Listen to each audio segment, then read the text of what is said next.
Olá, senhores.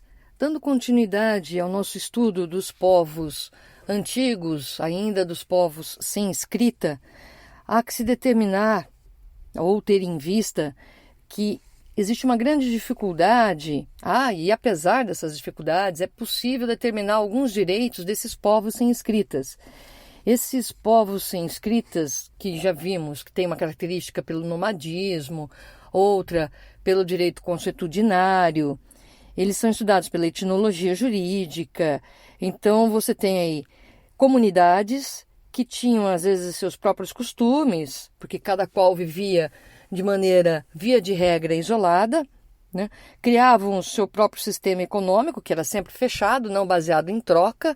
Ainda estamos numa época anterior a isso, e estruturado muitas vezes em clãs, né?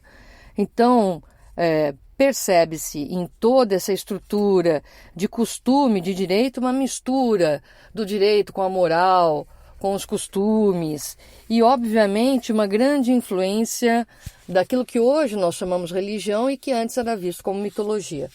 Então, existe uma participação muito grande da religião, misturando aí o que seria sagrado ou até explicação possível para aquilo que eles viam como fenômenos da natureza, as normas de âmbito ou de característica costumeira e as questões de âmbito moral, né? Então, entendam que mesmo num clã já existia o casamento, já existia a sucessão, regras eram postas e eram observadas por todos que pertencessem a esse clã, né? Então, o clã era uma estrutura de linhagem. Qualquer que fosse a estrutura de linhagem que você tivesse, inevitavelmente você chegaria no mínimo a um clã, que seria uma unidade básica, né? Essas sociedades arcaicas, os membros do mesmo clã reforçavam seus laços que os uniam de uma maneira a poder fazer frente aos inimigos comuns. Então, as pessoas de costume similar ou que juravam obediência e, portanto, faziam parte integrante desse clã, passavam a defender e a valer-se umas das outras perante os chamados inimigos comuns, reforçando a possibilidade de manutenção, de existência e de sobrevivência daquele mesmo clã, né? Portanto, isso sempre dependia da união dos membros. Todos estavam ligados entre si pela solidariedade tanto ativa quanto passiva. O indivíduo ele não tinha como indivíduo, qualquer direito, era o clã que tinha. Enquanto membro do clã, ele agia. Então, era isso que era considerado direito, e não a individualidade. Individualidade, nós vamos aprender que ela surge com o tempo. Ela não é uma primeira característica do ser humano.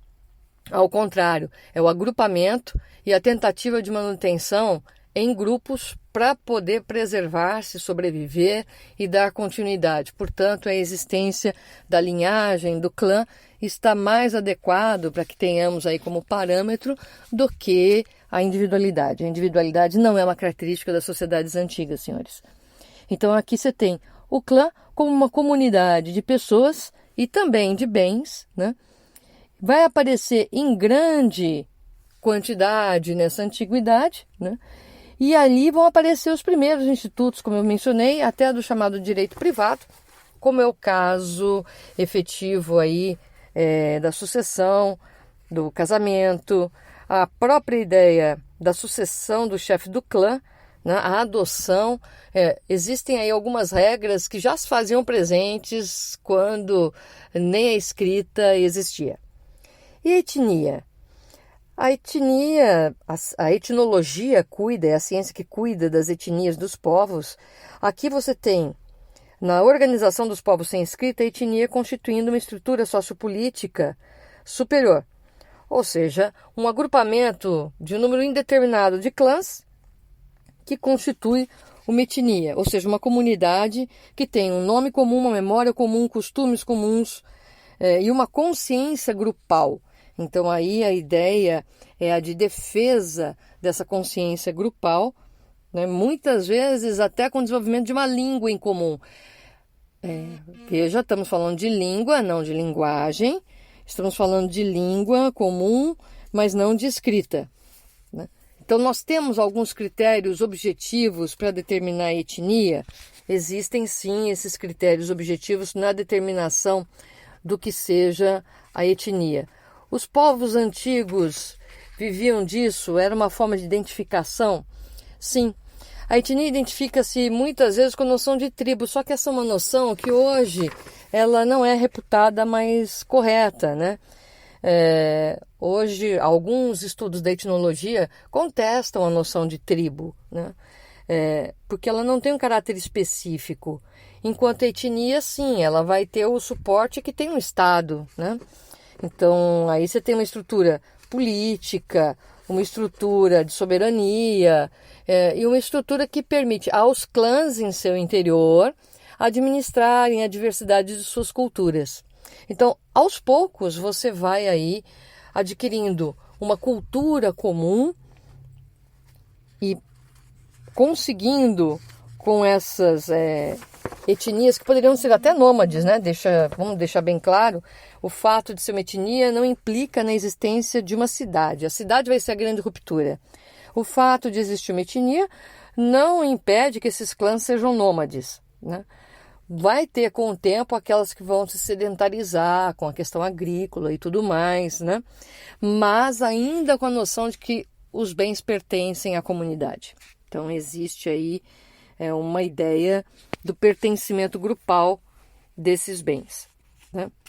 Você tem, além disso, você vai falar assim, mas Maria Helena, essas etnias com o tempo elas desaparecem? Não, gente, elas não desaparecem. Você tem etnias antigas, assim como você tem etnias atuais, como no país de Gales, na Escócia, você ainda fala em estruturas clânicas, né?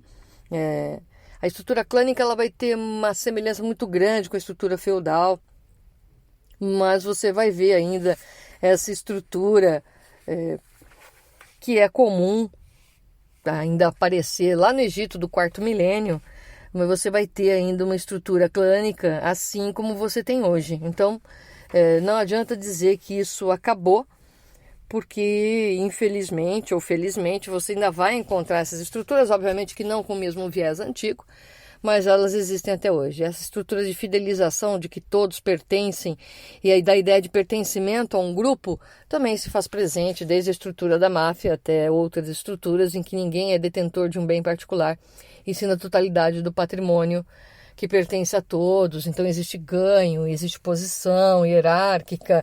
Então essa era uma estrutura que existia nos chamados povos sem escrita, né? Então, a partir do momento que você começa a escrever, a redigir, e mais do que isso, hein? A partir do momento que surgem as cidades e que você tem aí a sedentarização, mas não só como uma modalidade de tribos que se reúnem ou de clãs que se reúnem, e sim construindo uma cidade, ou seja, um local em que todos podem participar. Então aí sim surge a necessidade de padronizar esses costumes e de criar toda uma estrutura que já existia, mas que você vai cristalizar. E essas normas, obviamente, como elas vão atender um número indeterminado de clãs, é necessário que elas encontrem algum respaldo escrito. Mas mesmo isso, gente, só vai se dar, como já falado anteriormente, a partir do momento que surge a ideia da possibilidade da extinção do ser humano. Enquanto isso não surge, o homem acredita piamente na sua memória e nessa estrutura, nesses arquétipos clânicos que vão sendo transmitidos de geração a geração, de tal sorte que ele não vê a possibilidade ou não vê ali não trabalha com a ideia de extinção, né? A partir do momento que isso surge, passa a existir no homem a intenção de deixar as coisas escritas, né? E de uma maneira indelével. Talvez por essa razão as primeiras escritas tenham se dado nas pedras, né?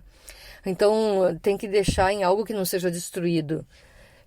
Não é só uma questão da escrita pela escrita, e sim da escrita pela preservação da memória dos costumes, da memória social, muito mais do que da estrutura, porque a estrutura acreditava-se que seria eterna, seria sempre aquela, sempre que os homens permanecessem. Então, é por isso até que a gente encontra maiores referências nesses povos sem escrita aos seus costumes lá dentro, porque era uma homogeneização de clãs diversos, do que a uma estrutura da própria etnia ou das suas histórias, porque isso entendia-se que seria preservado para sempre, desde que homens existissem. E agora a gente passa efetivamente ao direito da antiguidade e às nossas primeiras civilizações. Lembrando que as cidades que despontaram na antiguidade, as primeiras civilizações seriam as mesopotâmicas, a do Egito, a dos hebreus e a dos hindus. Então nós temos aí civilizações que despontaram. Quando você fala em cidade, você vai falar do Egito, você vai falar da Mesopotâmia e você vai falar dos povos hindus. Então, são essas as referências. Como nós estamos tratando daquilo que influencia o direito ocidental, nós deixaremos o Código de Manu, deixaremos o povo hindu de lado e trabalharemos apenas os povos que têm um impacto efetivo e maior na constituição da sociedade ocidental e, portanto, daquilo que reverbera, talvez até hoje, em nossas civilizações e que demonstra a origem de alguns institutos que temos até hoje, como o uso capião, casamento, a sucessão, a adoção, e que, como eu mencionei para os senhores, quando você tem clã, lá atrás já existia essa estrutura, inclusive de adoção, né? Mas nós vamos trabalhar por partes, trabalhando aí, só para deixar bem claro, senhores, no ano 3000 a.C., você tem o Egito e a Mesopotâmia como grandes polos. No segundo milênio, surgem dentro do cenário da história do direito, aqui nós estamos falando sempre de história do direito, né? Os hititas, a Fenícia, Israel, Creta e Grécia. No primeiro milênio, aí sim desponta Grécia e Roma, né? Então, mais a Oriente, aí você tem nos 5 primeiros séculos a Índia, a China, que conheceram também o seu nascimento e os seus sistemas jurídicos naquela mesma época do Egito. Então, vamos tratar mais daqueles que impactam a civilização ocidental e assim falaremos da Mesopotâmia e cuidaremos desse povo logo a seguir e dos chamados direitos cuneiformes, que vem exatamente com o povo mesopotâmico, primeiro objeto de nossa avaliação e que veremos no nosso próximo encontro. Então ficamos aqui com as informações sobre etnia, clã, a contestação da ideia de tribo e as formações primevas. Então, e a grande criação da cidade, né? A cidade torna possível a língua, a homogeneização dos costumes, ainda que mantenha-se a diversidade de clãs, né? Estrutura social, povos livres, não livres, isso a gente vê quando trabalharmos a estrutura mesopotâmica. Ainda, logo mais será passado exatamente toda a estrutura mesopotâmica para que possamos entrar nos chamados direitos cuneiformes. Paramos por aqui, fiquem bem, cuidem-se, abraços virtuais a todos.